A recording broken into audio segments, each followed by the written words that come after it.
Existen manuscritos que no deberían haber sobrevivido. 13.000 páginas escritas al revés, solo legibles en el espejo. Dibujos de órganos humanos cortados con precisión quirúrgica. Proyectos de máquinas que solo existirían siglos después. Manchas secas de sangre marcando páginas específicas, como si quien las escribió acabara de tocar carne muerta. No estamos hablando de cuadernos de bocetos o diarios comunes. Estamos hablando de algo que fue deliberadamente codificado, fragmentado, disperso. Como si alguien hubiera previsto que este conocimiento sería perseguido, cazado, destruido. Y fue. Estos son los manuscritos secretos de Leonardo da Vinci, la copia de seguridad completa del cerebro de un genio que vio algo que no debería haber visto. Y lo que está registrado allí dentro no es solo anatomía, ingeniería o arte. Es la prueba de que Leonardo da Vinci rompió la Matrix hace más de 500 años. Él vio el código detrás de la realidad. Se dio cuenta de que todo, cada árbol, cada montaña, cada cuerpo humano, cada rostro, cada sombra proyectada por la luz, sigue patrones matemáticos tan precisos, tan exactos, que solo pueden significar una cosa. La existencia no es orgánica, está programada. La realidad no es casualidad, es algoritmo, y por eso esos manuscritos fueron ocultados, divididos en volúmenes separados, esparcidos por museos, colecciones privadas, archivos eclesiásticos.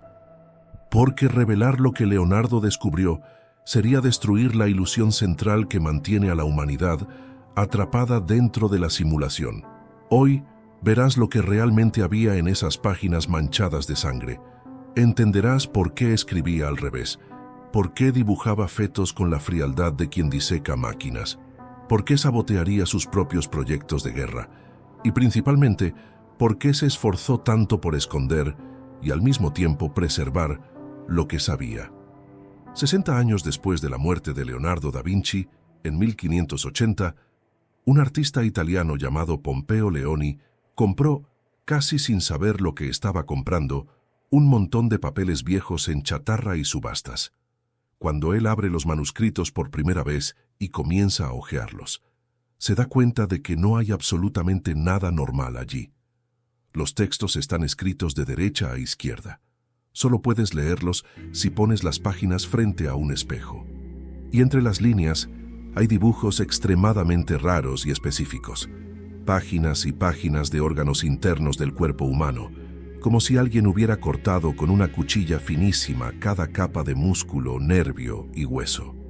Luego vienen proyectos refinados de armas de destrucción masiva, tanques, bestias gigantescas, ametralladoras primitivas, máquinas que parecen haber salido de una película steampunk, pero diseñadas en el siglo XV. Y entonces, al pasar otras páginas, encuentra bocetos perfectos de máquinas voladoras, helicópteros, planeadores, robots mecánicos, cosas que no fueron inventadas hasta al menos el año 1900. También hay anotaciones extrañas, fórmulas matemáticas, lenguaje indescifrable, preguntas filosóficas, cuestiones existenciales, y lo más inquietante de todo, manchas secas de algo que parece sangre marcan ciertas páginas. No todas las páginas tienen esta marcación, solo algunas, como si el autor estuviera señalando algo específico, o como si acabara de trabajar con carne muerta mientras escribía. Leoni organiza alrededor de 2.500 páginas en dos grandes volúmenes. El primero lo llama Códice Atlántico, con proyectos científicos y técnicos. El segundo, Códice Arundel, reúne estudios astronómicos, artísticos y filosóficos. Pero entonces comete un error irreparable. Él comienza a reorganizar todo de acuerdo con su propia lógica. Mezcla fechas, mezcla temas. Desmonta el orden original de las páginas. Es como tomar el disco duro de una supercomputadora, cortarlo en pedazos, mezclar todo y tratar de volver a ensamblarlo sin el manual. El manuscrito de Leonardo, que tenía un principio, un medio y un final dentro de su propia arquitectura mental, se convierte en un laberinto. Y después de eso, Leoni comienza a prestar las páginas a otras personas. Algunas se quedan en Italia, otras van a Francia, a Inglaterra, a España. El cerebro de Leonardo, impreso en esas páginas, queda destrozado por todo el mundo. En el siglo XIX, los estudiosos comienzan a mirar con calma este caos organizado, y es ahí donde se dan cuenta de algo perturbador. No era un simple cuaderno de notas, era una conspiración cifrada. Y no es coincidencia que este conocimiento haya sido desmembrado y esparcido por el mundo.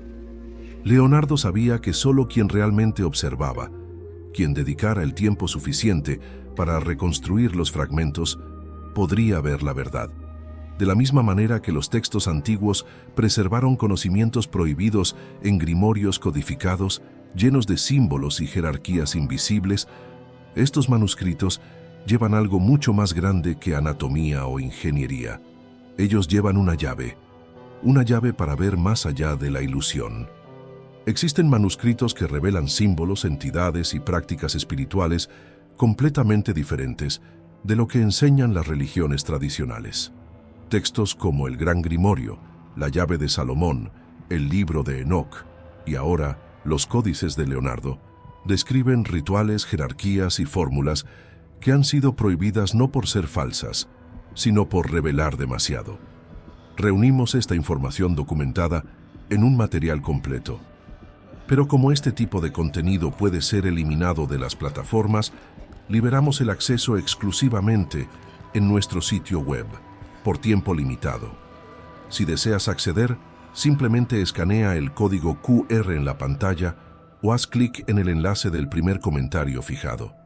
Cuando los investigadores comenzaron a estudiar los manuscritos con atención, 3 patrones quedaron claros. Primer patrón: Leonardo estaba dibujando para desafiar a la Iglesia. En muchas páginas hay imágenes de fetos dentro del útero materno con detalles impactantes. En otras, esbozos completos de la circulación sanguínea, del funcionamiento del corazón, secciones del cuerpo humano mostrando músculos, nervios, órganos, todo dibujado con precisión quirúrgica. En ese momento, hacer eso era poner una soga en su propio cuello. La Iglesia controlaba lo que se podía decir sobre la creación, sobre el cuerpo humano, sobre el alma. Disecar cadáveres era visto como una profanación, un acto de violación de algo sagrado. Cuando Leonardo dibujaba un bebé dentro del útero con naturalidad mecánica, era casi como si estuviera llamando a Dios ingeniero. Para la Iglesia, eso era un caos absoluto. Él estaba registrando fríamente cómo funcionaba la máquina del cuerpo humano. Segundo patrón: dibujó armas de exterminio, pero con errores intencionados. Todos los proyectos militares tienen fallas insertadas de forma calculada. Los dientes de los engranajes están invertidos. Los mecanismos de disparo están montados incorrectamente. Los tanques de guerra no se moverían si fueran construidos exactamente como aparecen en los planos. Leonardo calculaba tendones, sombras, músculos con una perfección extraña. ¿Por qué erraría intencionalmente en algo que interesaba tanto a los poderosos? La respuesta: porque no estaba ofreciendo tecnología real. Estaba ofreciendo guerra en la cáscara, pero saboteando el núcleo. Él dibujaba lo que le pedían, pero aseguraba que nadie pudiera usarlo. Tercer patrón: muchas obras quedaron intencionalmente inconclusas. Hay cuadros planeados que nunca fueron pintados, invenciones que fueron abortadas en el camino, textos enormes interrumpidos en el momento exacto de la conclusión, como si descubriera algo, y al descubrirlo, dejara de registrar, como si huyera de la propia idea antes de que ésta quedara expuesta en exceso. Todo esto sumado, las manchas de sangre, la escritura al revés, los errores intencionados, las conclusiones borradas, comenzó a revelar algo obvio. Leonardo no escribía al revés porque era excéntrico. Escribía al revés porque estaba ocultando algo que contradecía no solo a la Iglesia, sino toda la estructura de la realidad conocida.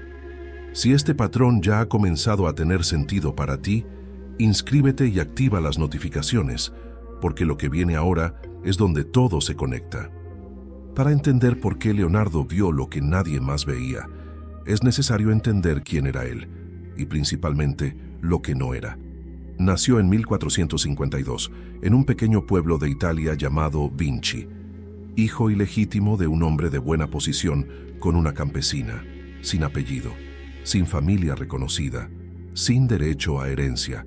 Nunca estudió en una escuela formal, nunca memorizó textos clásicos, nunca fue moldeado por los dogmas académicos de la época, y encima de todo, era zurdo. Esto puede parecer irrelevante hoy, pero en aquel entonces, ser zurdo era considerado una marca del demonio, un niño maldito desde su nacimiento, tocada por el lado izquierdo, el lado siniestro, el lado de las tinieblas. Leonardo creció como alguien que no pertenecía a ningún lugar. No era aceptado por la nobleza, no tenía estatus entre los académicos, no encajaba en los estándares religiosos, no seguía la estructura social esperada. Y cuando el mundo entero no te acepta, algo sucede.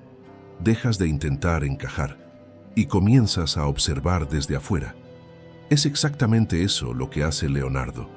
Mientras otros niños iban a la escuela a memorizar latín, liturgia y lógica aristotélica, Leonardo pasaba horas, días enteros, contemplando un solo árbol, solo observando, dándose cuenta de que el grosor del tronco principal es exactamente igual a la suma de los grosores de todas las ramas, y que el grosor de una rama principal es, a su vez, igual a la suma de sus ramificaciones menores. Lo que él estaba viendo no era botánica, era matemática, era estructura, era código. Él estaba observando una regla que hoy llamamos Ley de Leonardo, un principio de conservación de flujo.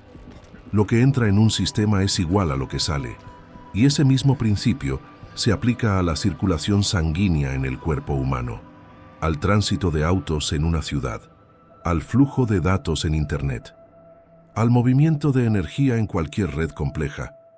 Leonardo no estaba admirando la belleza de un árbol, estaba decodificando el algoritmo que lo sostiene. Luego, él mira las montañas a lo lejos y se da cuenta. Cuanto más distantes están, más azuladas se vuelven, más desenfocadas, menos contraste, menos nitidez. No solo está observando un paisaje, está percibiendo cómo la atmósfera interactúa con la luz, cómo el aire refracta las ondas luminosas, cómo la distancia altera la percepción visual de manera predecible. Matemática. Cientos de años antes de que la física formalizara el concepto de refracción atmosférica.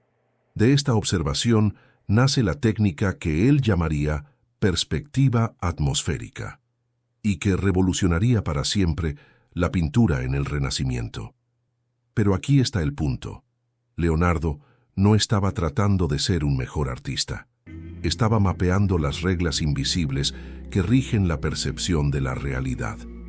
Y entonces, a los 24 años, algo sucede que marca a Leonardo para siempre. Él es acusado anónimamente de sodomía, de haberse involucrado con un joven de 17 años. Hoy eso sería un crimen. En aquella época era mucho peor. Significaba prisión, tortura pública, hoguera. Leonardo solo escapa porque el joven involucrado tenía una familia influyente. Pero el daño fue irreparable. Toda la ciudad comienza a mirarlo con desdén, con miedo, con desconfianza. Él se retrae, corta lazos sociales y se aferra al único lugar donde puede existir sin ser juzgado: sus cuadernos. Es allí donde comienza a desbordar todo. Una mezcla de lo que observa en el mundo externo, de lo que descubre en las disecciones, de las angustias internas, del aislamiento creciente. Y en medio de dibujos anatómicos y proyectos de máquinas, comienzan a aparecer preguntas filosóficas extrañas. Preguntas como: ¿dónde está la casa de mi alma? ¿Soy una proyección holográfica de algo más grande? Él está hablando de realidades superpuestas, de dimensiones invisibles, de algo más allá del cuerpo físico, incluso más allá de la propia materia. En los años 1500, el manuscrito deja de ser un cuaderno de trabajo, se convierte en un refugio mental, un mundo paralelo donde Leonardo puede investigar todo aquello que la sociedad prohíbe. Y dado que se le prohíbe seguir su propia naturaleza, se le prohíbe expresar su sexualidad, se le prohíbe incluso existir como realmente es, decide investigar todo lo que también está prohibido: disecar cuerpos muertos, dibujar fetos en el útero, mapear la circulación de la sangre, diseñar armas imposibles, observar patrones que nadie más ve. Es un grito de libertad interior, una forma de decir, si me excluyen de su mundo, iré más allá, veré lo que ustedes no pueden ver, descubriré lo que tienen miedo de descubrir. Y es exactamente esa exclusión, ese ser empujado fuera de la Matrix social, la que lo libera para ver la Matrix cósmica. Porque cuando no perteneces al sistema, puedes ver el sistema. En 1498, Leonardo comienza a hacer algo que sería considerado radical incluso para los estándares de hoy. Él contrabandea cadáveres y los diseca en secreto. No estamos hablando de autopsias médicas realizadas en hospitales. Estamos hablando de un hombre solo, a la luz de velas en cuartos escondidos, cerrando cráneos, abriendo tórax, desmontando capas de músculos, separando nervios milimétricos, rastreando cada vaso sanguíneo y dibujando cada etapa con una precisión que roza lo sobrenatural. Los dibujos que él hace del cerebro, especialmente de los ventrículos cerebrales, de las conexiones nerviosas, de los nervios ópticos, parecen imágenes capturadas por resonancia magnética. 500 años antes de la invención de la tecnología, Leonardo creía, como muchos místicos y filósofos de la época, que el alma humana estaba ubicada en algún punto específico dentro del cerebro. No era algo difuso, era algo físico, localizable. Entonces, él abría cráneos no solo por curiosidad anatómica, estaba buscando el alma, literalmente hurgando en los ventrículos centrales, tratando de encontrar la sede de la conciencia, el punto donde el espíritu se anclaba en la materia. Era anatomía. Era ciencia, pero también era algo muy cercano a la necromancia ritualística, usar cuerpos muertos como portales de investigación de lo invisible. Hoy sabemos que la conciencia no funciona así, que el alma, si es que existe, no está guardada en un compartimento del cerebro. Pero lo que importa aquí no es si Leonardo tenía razón. Lo que importa es la habilidad absurda de diseccionar con la frialdad de un médico forense moderno y al mismo tiempo traducir lo que veía al papel con perfección artística. Eso es impensable. El manuscrito se convierte entonces en una mezcla extraña de laboratorio científico, templo místico y diario filosófico, todo al mismo tiempo, todo registrado en páginas manchadas de sangre. Y en medio de todo esto surge otra obsesión de Leonardo, la belleza humana. Pero él no aborda la belleza de la manera en que los artistas suelen hacerlo. No habla de inspiración, de emoción, de percepción subjetiva. Para Leonardo, la belleza no es un gusto personal, no es cada uno ve a su manera. La belleza es matemática, es arquitectura, es código. El rostro humano perfecto se divide en 3 partes exactamente iguales, de la línea del cabello hasta la ceja, 1/3, de la ceja hasta la base de la nariz, 1/3, de la base de la nariz hasta el mentón, 1/3. La distancia entre los ojos debe ser aproximadamente igual al tamaño de un ojo. El ancho de la boca debe corresponder a la distancia entre las pupilas cuando miras hacia adelante. La posición de las orejas se alinea perfectamente con la ceja y con la base de la nariz. Todo esto sigue proporciones matemáticas exactas. Y este modelo, que Leonardo dibuja en el famoso hombre vitruviano, no es solo teoría estética. Se utiliza hasta hoy, en cirugías plásticas, en técnicas de armonización facial, en rellenos, aplicaciones de Botox, reconstrucciones faciales. Pero la cuestión no es solo estética, es filosófica. ¿Qué estaba percibiendo Leonardo al mapear estas proporciones? Que incluso la composición de nuestros cuerpos, la forma de nuestro rostro, la simetría de nuestros miembros, la estructura de nuestro esqueleto, sigue un patrón codificado. Y si existe un patrón matemático tan preciso detrás de la apariencia humana, entonces, ¿qué más en nuestra existencia está regido por código? Esto explica algo que intriga a millones de personas. ¿Por qué la Mona Lisa atrae tanta atención? No es porque el cuadro sea bonito. Quien lo ha visto en persona lo sabe. Es pequeño, oscuro, Está detrás de un vidrio blindado, rodeado de cordones de aislamiento y multitudes. No hay nada visualmente espectacular en él, pero hay algo que hipnotiza. Leonardo utilizó las proporciones matemáticas perfectas que había mapeado. La Mona Lisa no es subjetivamente hermosa, es matemáticamente correcta, y nuestro cerebro lo reconoce, inconscientemente. Es una invitación subliminal, un código visual que habla directamente a nuestro subconsciente y dice: esto es importante, presta atención. La Mona Lisa no es un cuadro, es una llave, un portal, algo que eterniza el nombre de Leonardo y garantiza que, siglos después, alguien busque los manuscritos. Porque si él solo hubiera expuesto los cuadernos llenos de dibujos anatómicos y fórmulas matemáticas, nadie se habría interesado. Pero al crear una obra que llama la atención de todo el mundo, algo que genera una curiosidad inexplicable, se aseguró de que las personas investigaran el resto. Él plantó un anzuelo. Y hay una capa más en este descubrimiento.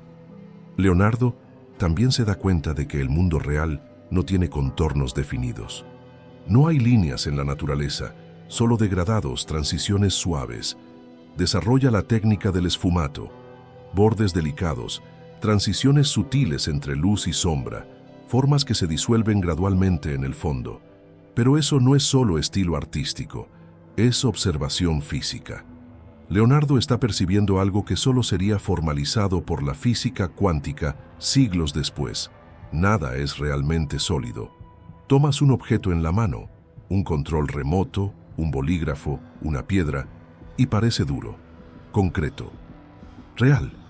Pero a nivel subatómico, lo que estás sosteniendo es solo un conglomerado de partículas vibrando a una frecuencia específica, electrones orbitando núcleos, quarks oscilando, campos de energía repeliéndose.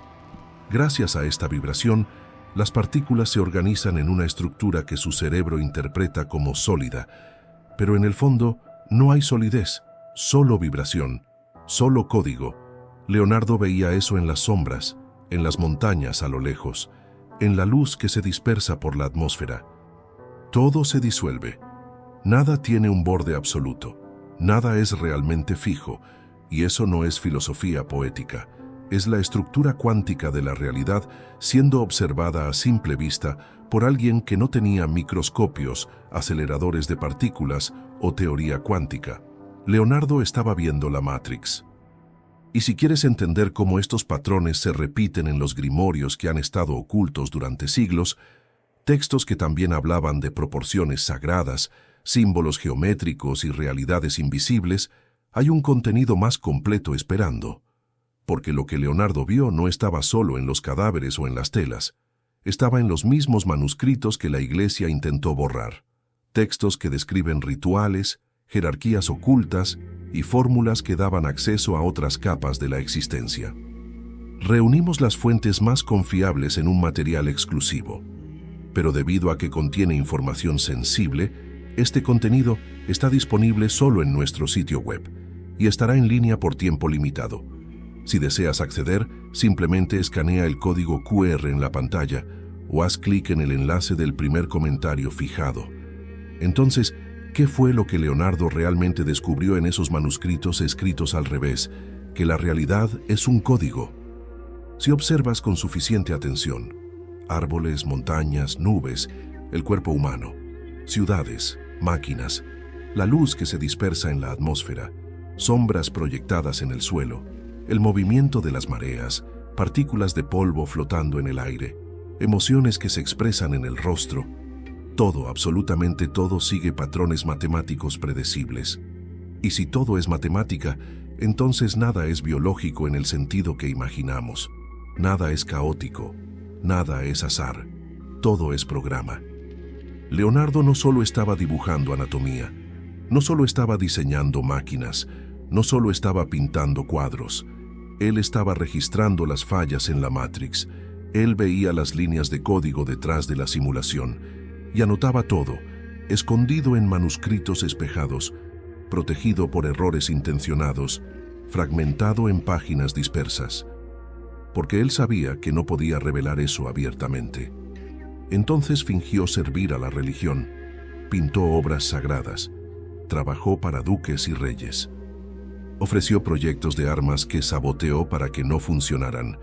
Jugó el juego del sistema para sobrevivir, pero dejó pistas, códigos ocultos en las pinturas, manuscritos cifrados, proporciones matemáticas disfrazadas de arte, obras que funcionan como portales temporales, eternizando su nombre, asegurando que, siglos después, alguien investigara el resto. Y él sabía que, un día, alguien observaría con la suficiente atención para entender. Pero aquí está el punto crucial. El sistema de Leonardo, la iglesia, los reyes, la estructura social que lo perseguía, aún existe. Solo cambió de forma. Hoy no diseccionas cadáveres en secreto, llenas hojas de cálculo, respondes correos electrónicos, participas en reuniones interminables, cumples tareas que no tienen un principio, medio o fin visible. Ocupa un lugar en una cadena de producción invisible, y no ves el proceso completo. No sabes de dónde viene el dinero, no sabes a dónde va. No sabes lo que tu función realmente genera. Eres solo una pieza encajada en un engranaje mayor. Y mientras tanto, el sistema moderno hace exactamente lo que la Iglesia hacía con Leonardo. Le quita su tiempo, te llena de compromisos, te distrae con redes sociales, te mantiene lo suficientemente ocupado para que nunca te detengas a observar. Porque si te detienes, si realmente miras a tu alrededor con la misma atención con la que Leonardo miraba un árbol, comenzarás a ver los patrones. Te darás cuenta de que la vida moderna está estructurada para impedir la observación, para mantenerte en un movimiento constante, para asegurarse de que nunca tengas tiempo de sentarte, respirar y simplemente mirar. Y la razón es simple: quien observa, despierta. Quien despierta sale del papel de NPC. Leonardo fue expulsado de la Matrix social de su época, rechazado, perseguido, aislado. Y precisamente por estar afuera, pudo ver lo que estaba adentro. Él vio la matriz cósmica porque no pertenecía a la matriz social. La pregunta que queda entonces es: si un solo hombre, rechazado desde su nacimiento, encerrado en cuartos oscuros disecando cadáveres a la luz de velas, escribiendo de atrás hacia adelante para no ser descubierto, si ese hombre logró ver tan lejos solo observando, ¿por qué no puedes? La respuesta es simple: porque el sistema le robó su tiempo, y con él le robó su capacidad de observar. Pero ahora ya sabes. El enigma no es el manuscrito de Leonardo. El enigma no está en las páginas manchadas de sangre, en los dibujos cifrados, en las fórmulas invertidas. El enigma es la forma de mirar, es la elección de detenerse, de observar, de cuestionar lo que todos aceptan como normal. Leonardo vio la Matrix porque fue forzado a salir de ella. También puedes ver, pero solo si decides observar. Y quien tiene ojos para ver, quien realmente mira más allá de la superficie, aún puede leer la Matrix.